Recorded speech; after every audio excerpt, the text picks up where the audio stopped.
Hello everyone, welcome to another simple tutorial in Windows 11 here. So in this video, I'm going to show you how to fix if your taskbar is disappearing or flickering issue in Windows 11 here. So if you can't use the taskbar here, there's another way. You can open the task manager here. So you need to open the task manager here. So you need to tap on Alt, Ctrl and then press delete here. And this will take you to this menu here. Then you need to click on task manager. So after opening the task manager here, you need to find Windows Explorer here. So if I go down and find the Windows Explorer here, as you can see, here's the Windows Explorer. So you just need to right click on it and click on restart here. So you need to restart it.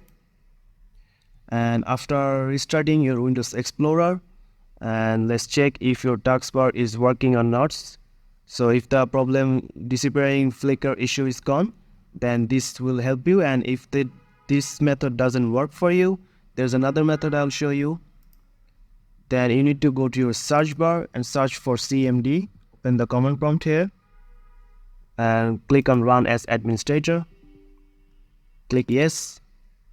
And you just have to copy and paste a command here. So I'll give this command in the description box. So you just need to copy and paste here and then press enter. So it will wait for to restart here. Then your PC will be restart. Then hope this will fix the issue of the taskbar problem here. So if you found this video helpful, please subscribe to this channel and thank you for watching.